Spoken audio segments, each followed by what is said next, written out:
Queria pedir que você abrisse comigo a sua Bíblia, por favor, no primeiro livro de Samuel, no capítulo 8, nós vamos ler o versículo 4.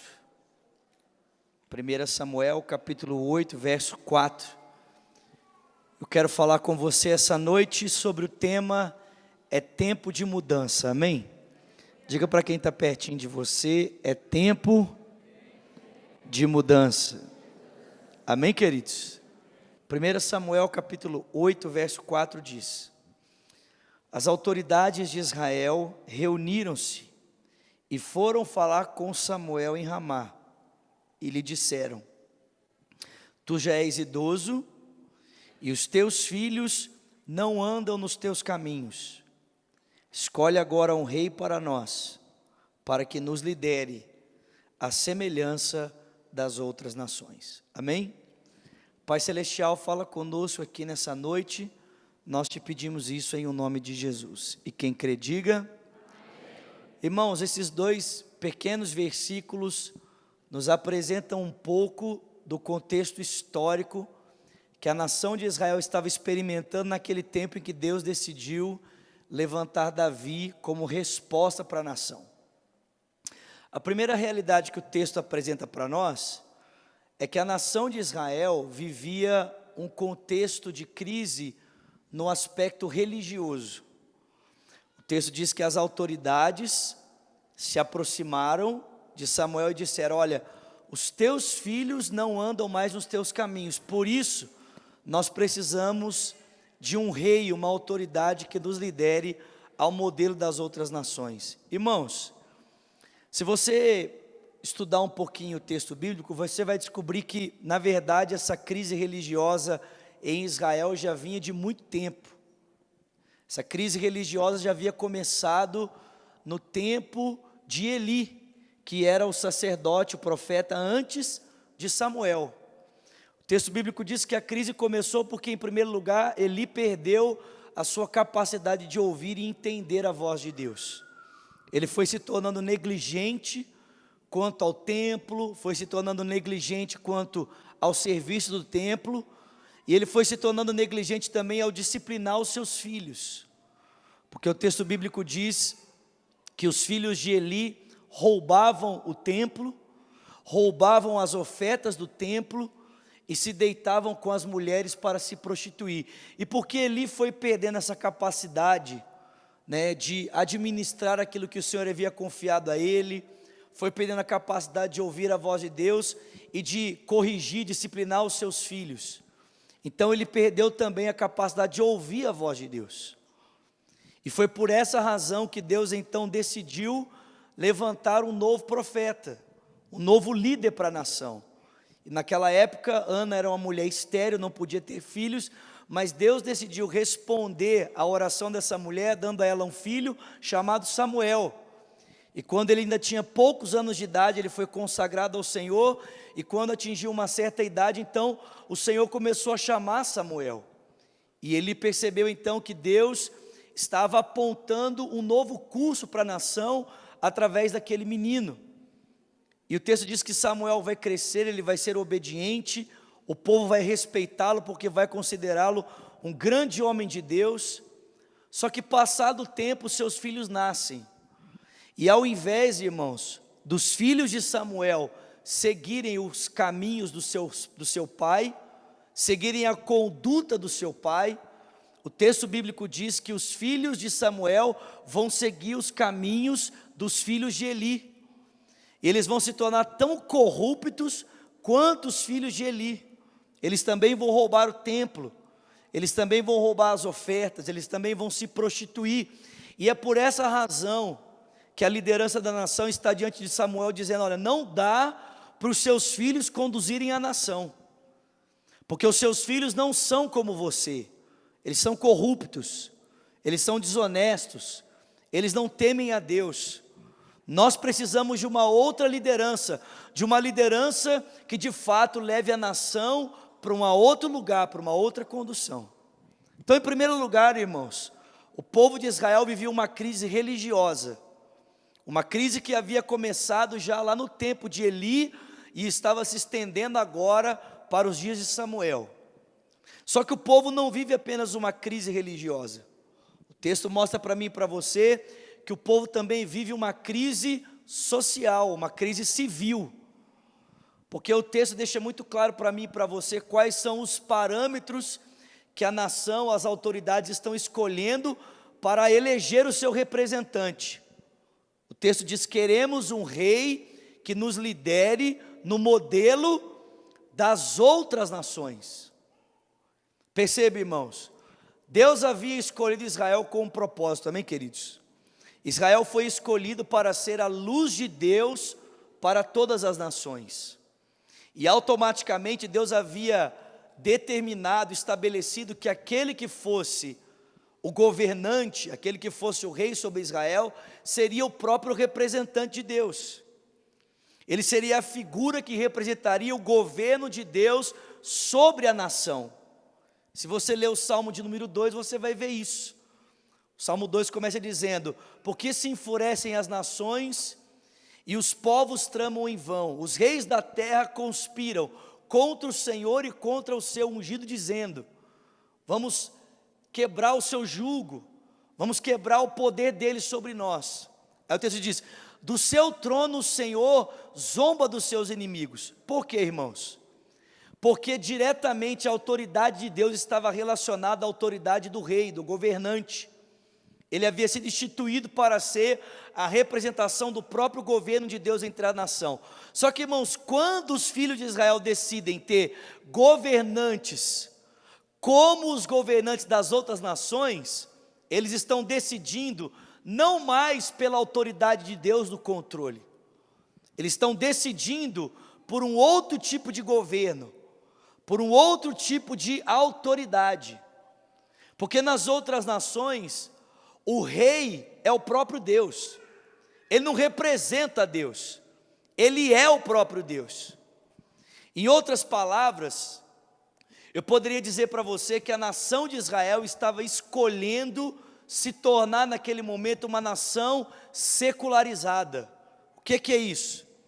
É que Deus naquele momento estava deixando de ser referência para decidir o presente e o futuro. Israel estava dizendo: nós queremos um rei como das outras nações, nós não queremos mais ter Deus como referência para decidir o presente e nem o futuro. Israel vive uma crise religiosa, Israel vive uma crise social, e você já sabe, Israel vai viver uma crise política, porque o primeiro rei que Deus vai estabelecer para ser o governante da nação de Israel vai se chamar o que, irmãos? Vai se chamar Saul. E vocês se lembram qual era a profissão de Saul antes de se tornar governante de Israel? Vocês se lembram? Vocês se lembram? Ele pastoreava jumentos. Por que Deus escolheu Saul para pastorear Israel, irmãos? Por que você acha que Deus escolheu Saul e o colocou no trono? Porque Deus deu um pastor de jumento para uma nação. Aí você que falou, amém? Não fui eu, né? Mas, irmãos, você deve se lembrar da trajetória de Saul. Ele começou muito bem, se sentindo incapacitado para aquele posto que o Senhor o havia designado e ungido para isso. Mas com o passar do tempo, Saul foi se orgulhando das suas conquistas. E ele começou já não então mais depender da instrução de Deus, mas depender do seu próprio conselho e da sua própria vontade. E é por essa razão, irmãos, que Deus o tirou do trono para estabelecer alguém melhor do que ele no seu lugar. E por que eu estou falando tudo isso com você? Porque eu penso, irmãos, que esse texto retrata muito alguns aspectos do nosso país nos nossos dias. Esse texto tem muito a ver com a realidade que nós estamos vivendo agora. Por quê, irmãos? Porque a maior crise do nosso país não é política, irmãos. E a maior crise do nosso país também não é uma crise civil. Por incrível que pareça, irmãos, a maior crise que o nosso país experimenta é uma crise religiosa. Por quê, irmãos? porque nós não estamos obedecendo e cumprindo o nosso papel como cristãos pertencentes a uma nação chamada Brasil. É nossa responsabilidade como cristãos sermos o sal da terra e a luz do mundo, sim ou não, queridos? Mas o que acontece se a gente não salga e se a gente não ilumina? O que acontece se o sal se torna insípido, irmãos?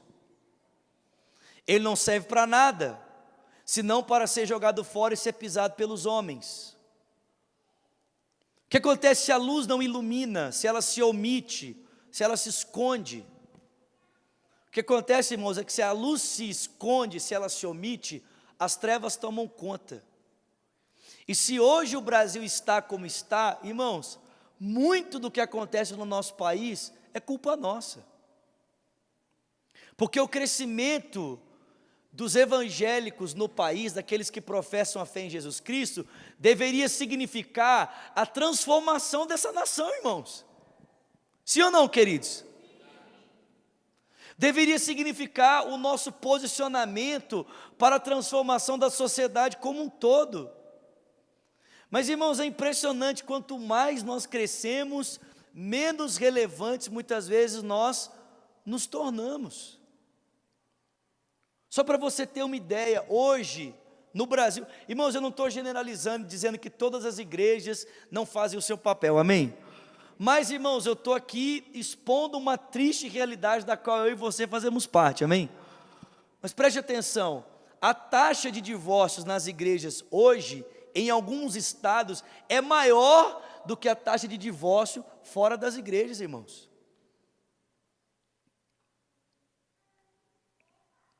E isso mostra que existe algo de errado entre nós. Existe algo errado acontecendo conosco. E aí, ouvindo, algum tempo atrás, um grande pregador, né? Vou fazer o meio de campo para o Du conseguir trazer ele aqui também, porque eu tenho certeza que vai ser uma bênção para os irmãos. O Hernandes Dias Lopes, quem conhece Hernandes Dias Lopes aqui? Né? Vamos trabalhar para, né, ele vir aqui também, amém, irmãos? Esse é bênção, amém? Né? Porque, irmãos, eu admiro o pastor de vocês, amém? Vocês podem aplaudir o pastor de vocês? Aplauda forte, por favor. Aí você fala assim, mas por que você admira tanto o pastor Eduardo? Vou dizer, irmãos, o apreço, o amor e a fidelidade que o pastor tem com a nossa igreja, irmãos, é admirável, irmãos. É admirável. O carinho, o apreço. Tanto que, irmãos, a maior parte do investimento que o Eduardo faz para trazer outros irmãos aqui são todos da onde? De Lagoinha, irmãos. Por quê? Porque ele ama essa igreja, amém, queridos? Lagoinha, ela tem um espaço especial no coração do Du, amém? Mas esse é benção, amém? O Hernandes vale a pena. E ouvindo o Hernandes aponta, irmãos, duas razões porque a igreja do Brasil está como está. A primeira razão, irmãos, por que a igreja perdeu a sua relevância, por que a igreja perdeu sua influência, seu poder de transformação? Em primeiro lugar, irmãos, é porque nós substituímos o evangelho por um pseudo-evangelho. Nós trocamos a mensagem centrada em Cristo por uma mensagem diluída em outras coisas. Infelizmente, irmãos, aqui não é o nosso caso, amém? Mas em muitos lugares o que você ouve nos púlpitos é qualquer outra coisa menos o evangelho. Você ouve autoajuda, você ouve um tanto de coisa, e não é que isso seja errado, não é que essas coisas, preste atenção, não é que essas coisas sejam problemáticas em si mesmas. Essas coisas se tornam problemas quando elas substituem o evangelho, amém, queridos? Tudo isso é muito bom, amém, irmãos? Mas quando essas coisas substituem o evangelho de Jesus, quando nós não temos mais púlpitos centrados em Cristo, isso é um problema. Só que, irmãos, quando a mensagem do evangelho é corrompida, isso significa que o caráter de quem a prega também pode estar corrompido. E infelizmente a gente sabe que existem muitos irmãos que são irmãos, mas estão vivendo uma vida completamente equivocada. Pregam uma coisa e vivem outra. Pastores que estão nos púlpitos das igrejas, vivendo em pecado, vivendo dissolutamente. E o que acontece, irmãos? O que acontece é que quando os altares, os púlpitos entram em crise, os bancos também entram em crise. Porque a destruição, a degradação da vida do pregador significa a degradação dos seus membros. E hoje é muito triste você ver uma igreja repleta muitas vezes de pessoas que não se importam mais de viver em pecado. As pessoas vivem uma vida dissoluta e elas não se incomodam mais. O pastor Lucinho fala que antigamente as pessoas pecavam e elas faziam de tudo para esconder o seu pecado. Hoje as pessoas pecam e elas publicam o seu pecado na rede social. Porque falta temor, amém, queridos? Falta temor. E essa crise, irmãos, que a igreja do nosso país enfrenta, vai refletindo em outros setores. Reflete na crise moral do país. Nunca a moralidade, a ética da nação foi tão debatida como nos nossos dias. E acaba refletindo em uma crise política, irmãos. O problema do nosso país, irmãos, não começa pela política, ele deságua na política. Porque infelizmente nós só temos os governantes que nós escolhemos. O que mostra que os nossos valores norteiam a decisão de quem está no poder. E foi num cenário tumultuado, caótico como esse, que Deus levantou um menino para ser resposta para uma nação. Foi num cenário caótico como esse, que Deus levantou um menino chamado Davi, que tinha apenas 17 anos, 16 anos, quando Deus o escolheu para ocupar o posto mais importante da nação, o seu governo. E a pergunta é: será que Deus pode contar conosco para esse tempo, irmãos? Será que Deus pode contar comigo, com você para esse tempo? Para sermos resposta para uma transformação legítima para o nosso país, sim ou não? Irmãos, Davi estava entre os improváveis. Davi estava entre aqueles que ninguém acreditava. Porque o texto bíblico diz para mim e para você que quando o Senhor enviou o profeta Samuel até a sua casa, para escolhê-lo para ser o próximo rei, em primeiro lugar, irmãos, Davi foi menosprezado pela sua própria família. A família dele não acreditava nele. O texto bíblico diz que o seu pai Jessé preferiu passar todos os seus irmãos diante do profeta, e quando o profeta olhou para ele e disse: ó, nenhum desses Deus tem escolhido, aí o pai de Davi então se lembrou dele. A própria família de Davi não acreditava nele. Segundo, irmãos, a nação não acreditava nele, porque Davi não preenchia os requisitos que a nação esperava de um rei que pudesse representá-la. Quando a nação quis escolher alguém, escolheu alguém forte, alto, que se destacava entre o povo. Davi era pequeno, de gentil aspecto e ocupava o posto de pastor de ovelhas. Davi não preenchia os requisitos, irmãos, para a sua família. Davi não preenchia os requisitos para a sua nação, e muito menos para o próprio profeta. Porque você deve se lembrar que quando o profeta olhou para o irmão mais velho de Davi, que era alto, forte, se destacava, o profeta disse: certamente está diante de mim o ungido do Senhor. E aí o texto bíblico diz que o Senhor falou para ele: não atente para a sua aparência, e nem para a sua estatura. E esse é o texto que eu mais gosto na Bíblia, né? Não atente para a sua aparência, nem para a sua estatura. Louvado seja Deus.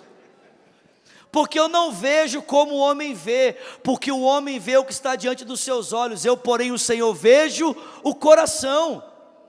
Talvez você olhe para você, talvez a gente olhe, né? A gente se olhe no espelho e diga, o que eu posso fazer? Talvez a gente não tenha nenhum tipo de qualidade que de repente as pessoas, a sua família e até mesmo talvez algum poder religioso possa olhar para nós e dizer, esse cara pode ter a competência para fazer alguma coisa por esse país. Mas irmãos, deixa eu dizer uma coisa, foi esse Davi que Deus escolheu. E sabe qual a recomendação que o texto bíblico diz que Deus procurou nele para que pudesse representá-lo? O texto diz que Deus achou em Davi um homem segundo o seu coração. Foi essa a única coisa, queridos. A única coisa que Deus achou em Davi foi: encontrei em Davi alguém que tem o meu coração. Será que Deus pode dizer isso de mim, de você? Achei no Eduardo um homem segundo o meu coração. O que é coração na Bíblia? Provérbios 4 diz, de tudo que se deve guardar, guarda o seu coração, porque dele procedem as fontes da vida. Irmãos, coração tem a ver com desejo, coração tem a ver com pensamento, coração tem a ver com vontade, coração tem a ver com planejamento, coração tem a ver com sonhos. Quando Deus diz, achei em Davi um homem segundo o meu coração, Deus estava dizendo, achei em Davi alguém que tem sentimentos como os meus, achei em Davi alguém que tem pensamentos como os meus, planos como os meus, vontades como as minhas, desejos como os meus. Será que Deus pode dizer isso de mim e de você essa noite? Que nós temos projetos que se alinham aos projetos de Deus para um país, que nós temos sonhos que se alinham aos sonhos de Deus para um país, que nós temos vontades que se alinham às vontades de Deus para essa nação. Foi isso, irmãos. Tudo que Deus achou em Davi foi um cara que tinha um coração como o coração dele. E porque Davi tinha um coração como o coração de Deus, porque Davi tinha sonhos, planos e projetos como os projetos de Deus, Deus o levantou para transformar uma nação. Deus o levantou para transformar a história de um povo. E em primeiro lugar, queridos, Davi fez uma reforma. Em primeiro lugar, Davi fez uma reforma religiosa no seu tempo. Porque Davi, em primeiro lugar, ele transformou Jerusalém na capital do império. O texto bíblico diz que ele trouxe então a arca do Senhor de volta e estabeleceu um templo, um tabernáculo de culto, de adoração a Deus. E o texto bíblico diz que Davi foi a primeira pessoa no texto bíblico a estabelecer um culto ao Senhor, de 24 horas por dia, de 7 dias por semana, realizado com música. Davi foi a primeira pessoa a remover do tabernáculo as barreiras para que as pessoas estivessem próximo da arca, e ele colocou os próprios levitas em volta da arca de Deus para que pudessem adorá-lo em turnos, 24 horas por dia, 7 dias na semana. Davi, em primeiro lugar, reformou todo o sistema religioso da nação. Em segundo, Davi reformou, irmãos, todo o sistema social, civil da sua nação. Você já deve ter lido na sua Bíblia, né, o salmo que diz, eu nunca vi o justo desamparado, e nem a sua descendência mendigar o pão. Quantos já leram isso aqui? Sabe quando isso aconteceu? Isso aconteceu quando Davi foi rei sobre a nação de Israel. Sabe por quê? Porque havia justiça. E a justiça proporcionou que todas as pessoas da nação fossem amplamente supridas em todos os aspectos da sua vida. Irmãos, leia a história de Davi e a história do seu filho Salomão. Irmãos, Davi deixou um governo tão estruturado para o seu filho, que a nação de Israel alcançou o seu apogeu econômico nos tempos de Salomão, se tornando a maior potência daquela época. Eu posso dizer para os irmãos que Israel, no tempo de Salomão, era os Estados Unidos daquela época, irmãos. A nação que influenciava todas as nações da terra. Até a rainha de Sabá, a rainha da Etiópia, veio a Salomão para ver a grandeza do seu reino e a sabedoria com a qual ele presidia a nação.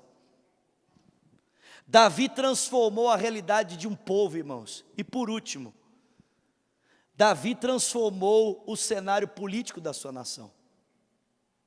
Queridos, quando você abre o Novo Testamento, principalmente o Evangelho de Mateus, você vai descobrir que Mateus olha e ele proclama para nós Jesus como o rei do povo de Israel, o rei messiânico, o rei que veio para reinar sobre o povo de Deus.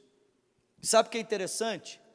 Sabe qual é o paradigma que o texto bíblico usa para ilustrar esse reino que vai ser estabelecido e que já começou a ser estabelecido por Jesus Cristo? Sabe qual é o paradigma? É o reino de Davi.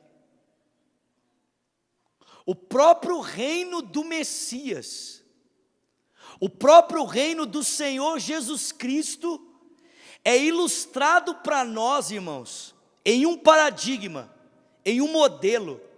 E que modelo é esse? Que paradigma é esse? O paradigma do reino de Davi. Jesus é o rei que vem e ele estabelece o trono de Davi sobre todas as nações da terra. Irmãos, o reino de Davi foi tão influenciador para o seu tempo, que o próprio reino de Jesus é ilustrado a partir do reino dele. Deus transformou uma nação, queridos, a partir de um menino de 17 anos, que tinha um coração como o coração de Deus, e se permitiu ser usado por Deus para ser um reformador do seu tempo. E eu pergunto para você nessa noite, será que Deus pode contar com você? Será que Deus pode contar com você para mudar o curso dessa nação? Sim ou não? Aí você pode dizer, pastor, como é que eu posso fazer isso? Eu, cidadão aqui de Barueri, cidadão aqui de São Paulo, o que é que eu posso fazer para mudar o curso de uma nação? Em primeiro lugar, você pode votar consciente. Domingo agora, todos nós vamos estar diante de uma urna eletrônica para escolhermos os nossos candidatos à presidência, ao governo, senadores, deputado estadual e federal.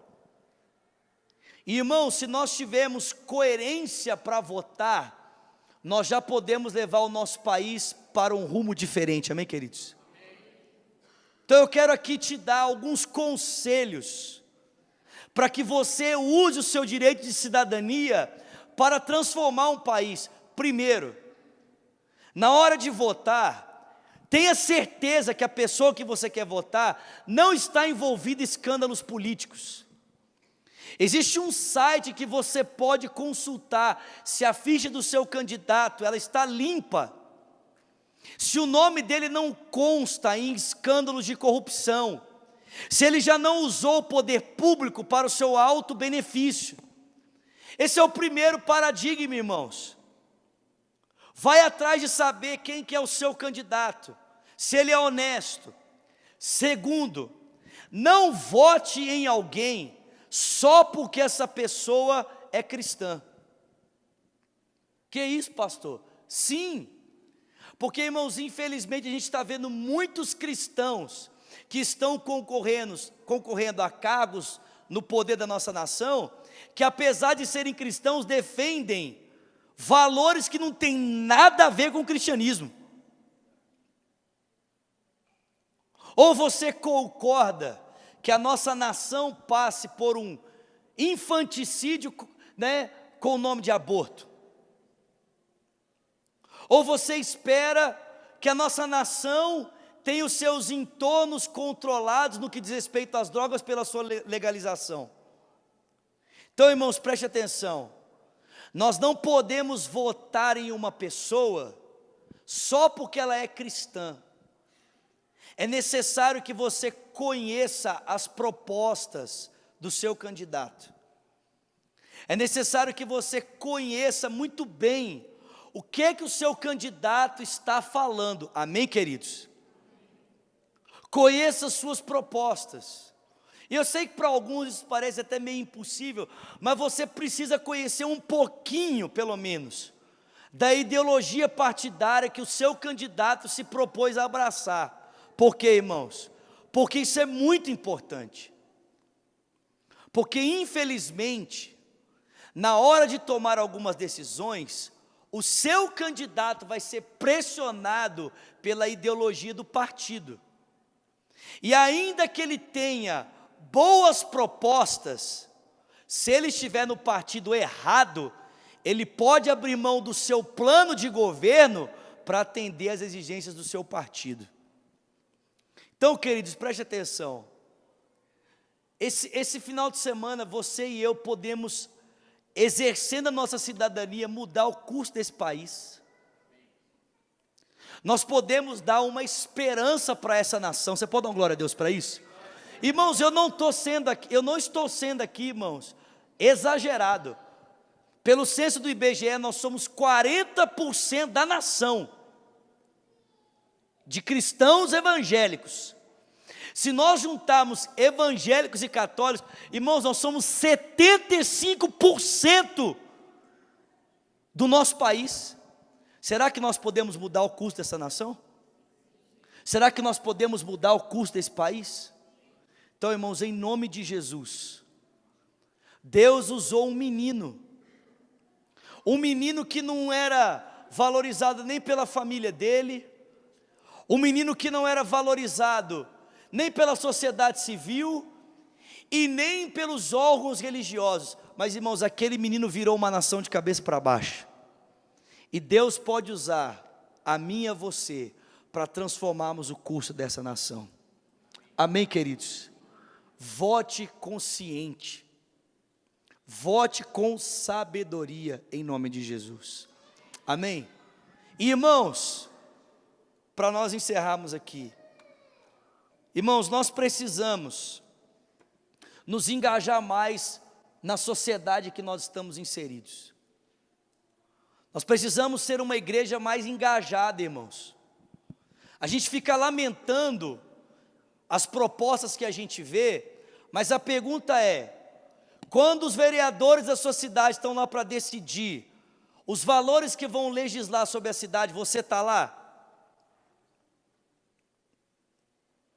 Quantos de nós estamos lá para participar? Quando o conselho municipal do seu bairro se reúne, quantos de nós estamos lá? Quantos de nós pais estamos participando ativamente do conselho de governo das escolas que os nossos filhos estudam? Irmãos, preste atenção, nós precisamos ser uma igreja mais engajada,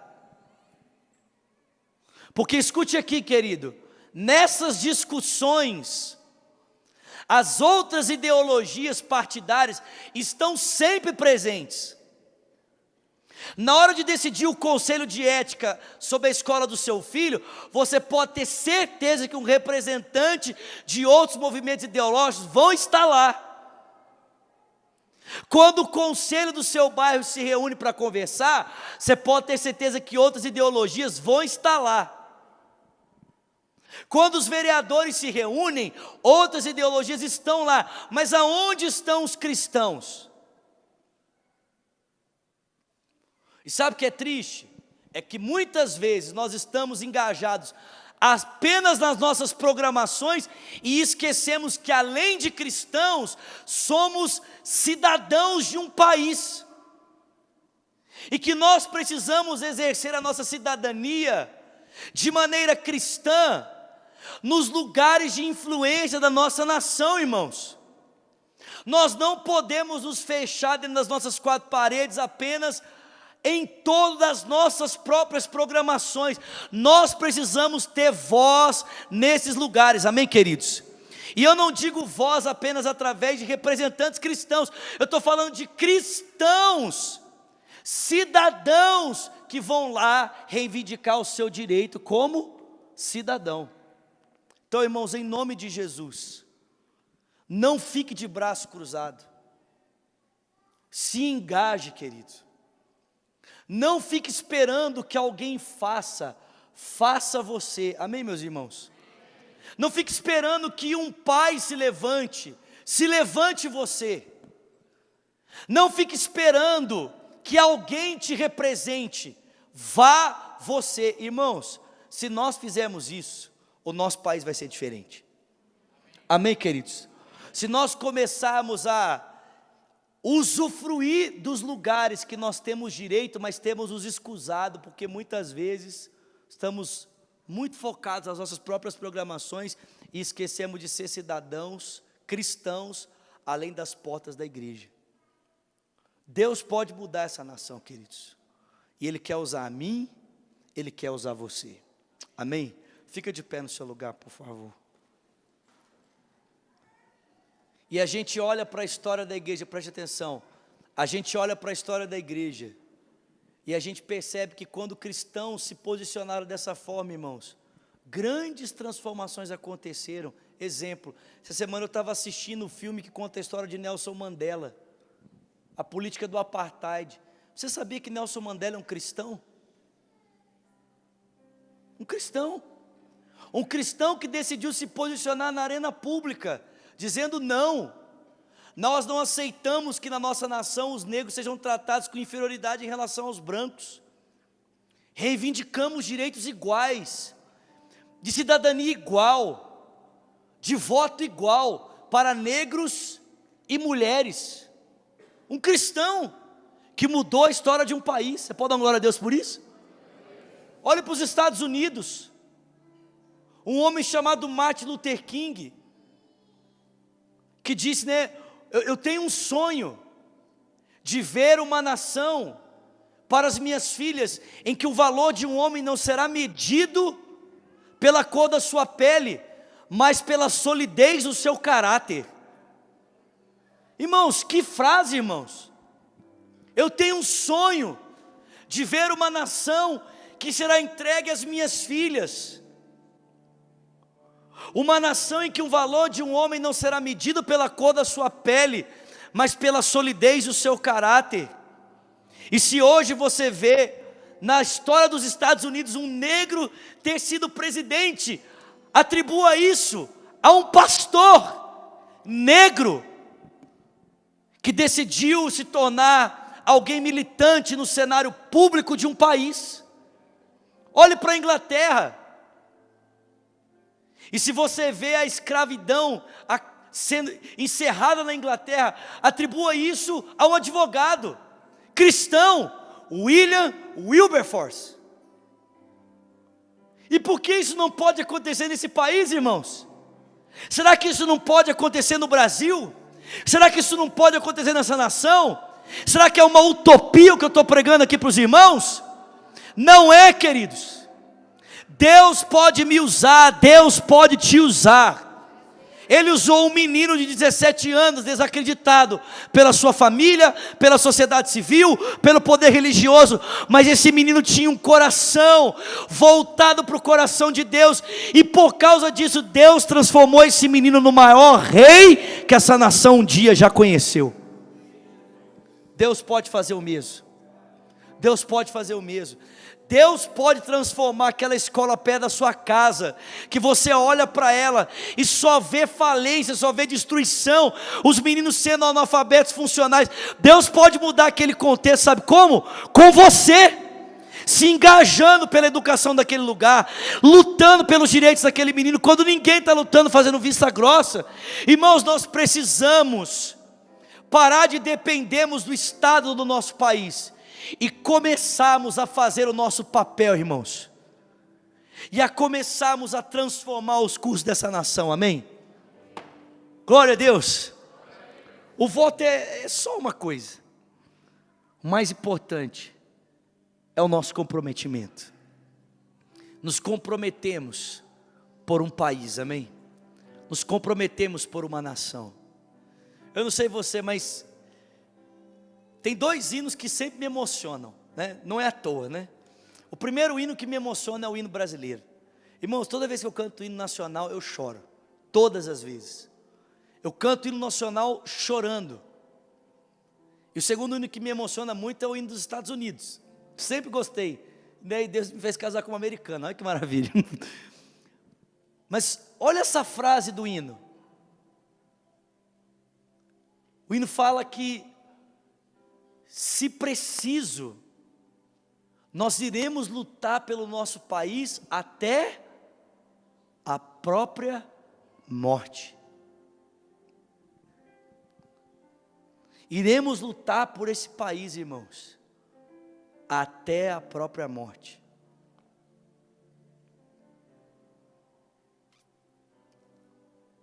Que para a glória de Jesus, esse hino não seja apenas um hino, amém, queridos? Que a gente não esteja aqui apenas para um país a nosso serviço, que a gente esteja aqui também para servir um país. Que a gente não queira apenas uma nação a nosso serviço, mas que a gente também esteja disposto a servir uma nação. Amém, meus irmãos? Feche seus olhos, por favor. Pai, nessa noite, juntamente com os meus irmãos, eu quero te louvar, porque o Senhor, através da sua palavra, está abrindo os nossos olhos para um tempo, para um momento tão importante que o nosso país está vivendo, Senhor. Pai, nos próximos dias, cargos importantíssimos dessa nação serão decididos. Estaremos diante de uma urna, Senhor, para elegermos aqueles que vão nos representar nos altos cargos dessa nação. E Pai, a nossa oração é para que o Brasil mude, Senhor. A nossa oração, o Senhor já tem feito algo maravilhoso por essa nação. Nós olhamos, ó Deus, para a eficiência da Lava Jato, para a eficiência com que a Polícia Federal tem, Senhor, exposto os crimes de corrupção, e te louvamos por cristãos eficazes que estão ali, como o Deltan, procurador, Senhor, um cristão comprometido contigo e pela tua palavra, que decidiu colocar, ó Deus, a sua voz no cenário público para transformar a realidade de um país. Pai, nós te pedimos, continua a limpar, Senhor, a nossa nação, continua a limpar, Senhor, esse país, e usa, Senhor, o nosso voto para isso. Usa o nosso voto, Senhor, para depor aqueles, ó Deus, que não merecem estar ali, pela dureza do seu coração, pela malignidade do seu coração, por projetos de destruição, e para estabelecermos aqueles que respeitam os princípios que a tua palavra nos ensina para a governança, que o magistrado é estabelecido para punir os maus e para louvar os que são bons. Deus, que nós tenhamos, ó Deus, autoridades que estejam interessadas realmente na punição do mal e na promoção do bem. Em Deus, acabar com a maldade e na promoção da justiça, Senhor. Em nome de Jesus, nós oramos, Senhor, para que nenhuma cegueira, oramos, ó Deus, para que nenhuma falsa influência, oramos, Senhor, em nome de Jesus, para que nenhuma distorção da mídia venha nos influenciar na nossa consciência sã para o ato de exercer cidadania do voto. Mas eu também oro, Senhor, por Lagoinha Alphaville e também pelas demais Lagoinhas e outras igrejas de São Paulo, para que elas se posicionem, Senhor, na sociedade. Senhor, em nome de Jesus, levanta pais aqui que vão ficar inconformados, e vão participar de reuniões, ó Deus, para a elaboração do projeto de educação, Senhor. Pais, ó Deus, que vão estar ali engajados nas escolas, participando de reuniões, influenciando, ajudando. Cristãos que vão participar de reuniões, ó Deus, públicas, ó Deus, para opinar, para influenciar, para fazer a diferença. Senhor, em nome de Jesus, que não estejamos apenas voltados para nós, para as nossas programações, mas Pai, que tenhamos um cristianismo relevante para a cidade, um cristianismo que se importa. Deus, continua abrindo as portas para o pastor Eduardo, para sentar com prefeitos, para sentar com o governador, Senhor. Pai, continua abrindo portas, ó Deus, para que ele seja um homem influente, ó Deus, nessa cidade, nesse estado, para que ele possa participar dos altos escalões, para influenciar, aconselhando, ó Deus, ó Pai, o ato da decisão, ó Deus, para influenciar, ó Deus, nos planejamentos do Estado como um todo, para a glória do Teu nome, Senhor. Faça isso, Pai querido. Não queremos ver uma nação se perder pelo nosso silêncio. Como disse Martin Luther King, Senhor, o pior do que a voz dos injustos é o silêncio dos justos. Pior do que a corrupção dos corruptos é a falta de justiça dos corretos. Não queremos ver um país se perder pelo nosso silêncio e pela nossa falta de ação. Usa-nos, Pai, usa-nos para a honra e para a glória do Teu nome, em nome de Jesus.